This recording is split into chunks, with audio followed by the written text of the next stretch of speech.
everyone. Welcome to Top Tech News.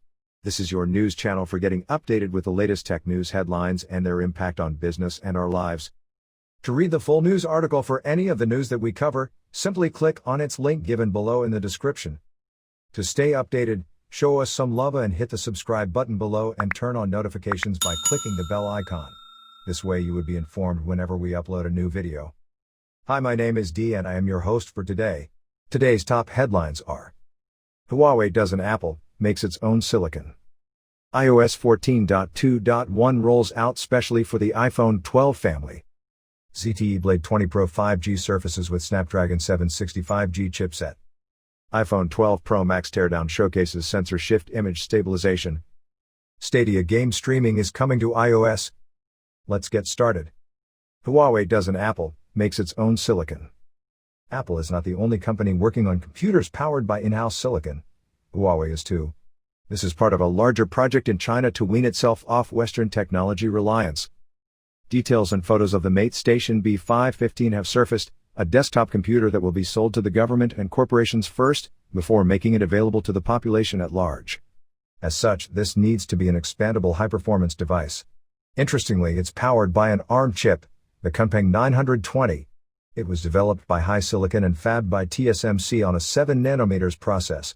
The processors used in the Mate Station will have 4 or 8 cores clocked at 2.6 GHz.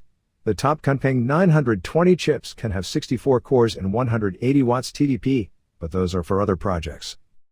Unlike Apple, Huawei is using standard components for the rest of the computer.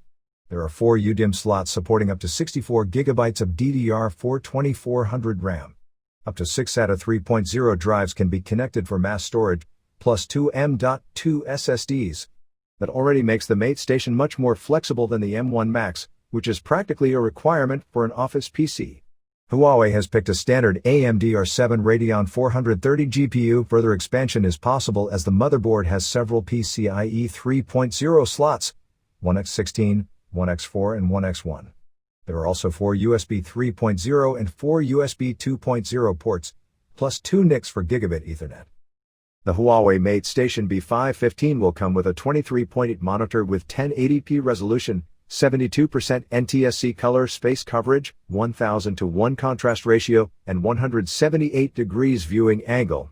The computer itself is housed in a compact, 8-liter metal case.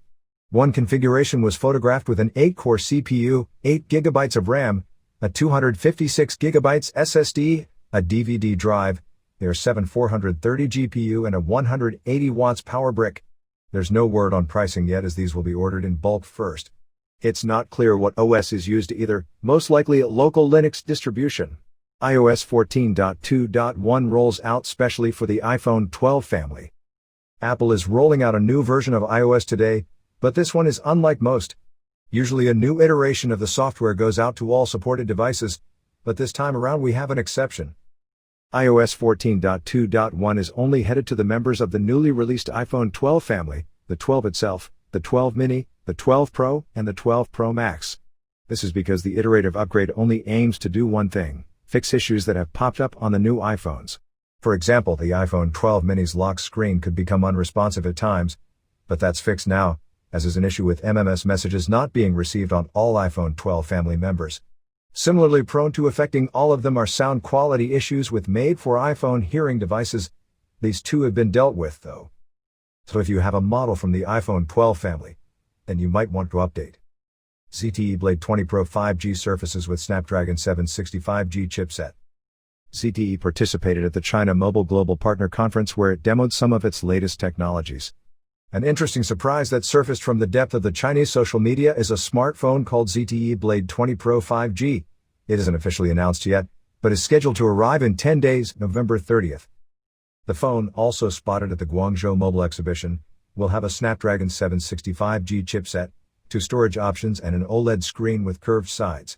There isn't an official specs sheet yet, but the highlights have been confirmed by an info card placed in front of the phone.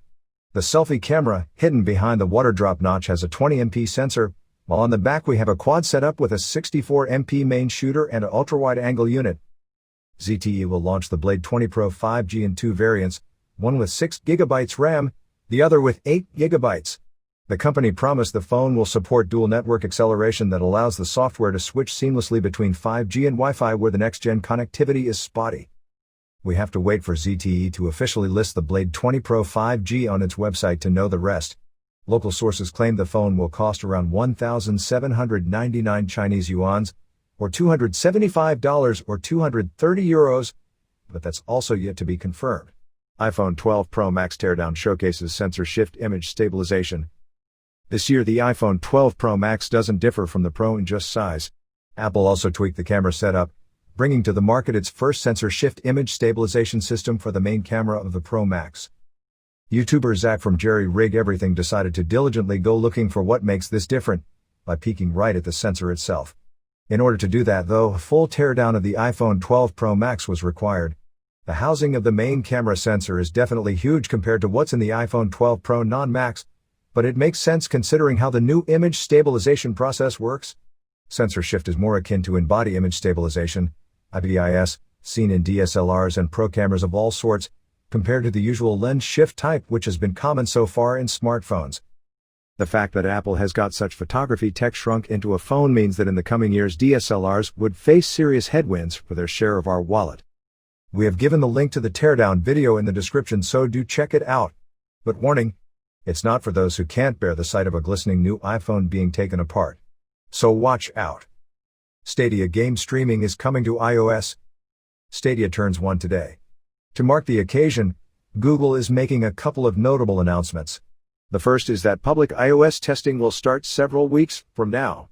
The company will be using a progressive web application, which is no surprise given Apple's current position on game streaming services. So-called library apps are allowed, but streamable games must be listed individually in the App Store.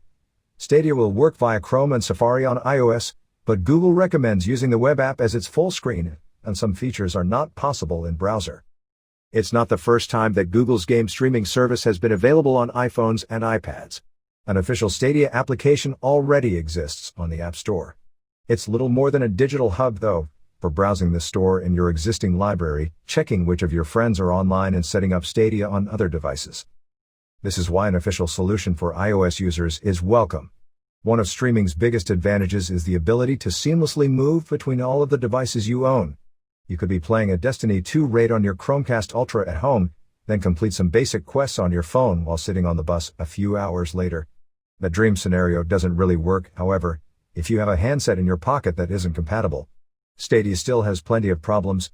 Some games don't run at true 4K resolution or 60 frames per second, for instance, but proper iPhone and iPad support should make the service viable and appealing to more people. Here's looking ahead to better gaming on iOS. Well, that's about it for today. Hope you found it helpful. Let us know your thoughts in the comments below, and don't forget to subscribe and turn on notifications by clicking the bell icon. And do show us some love by clicking on the thumbs up button. Have a wonderful day everyone, and we will be back again soon.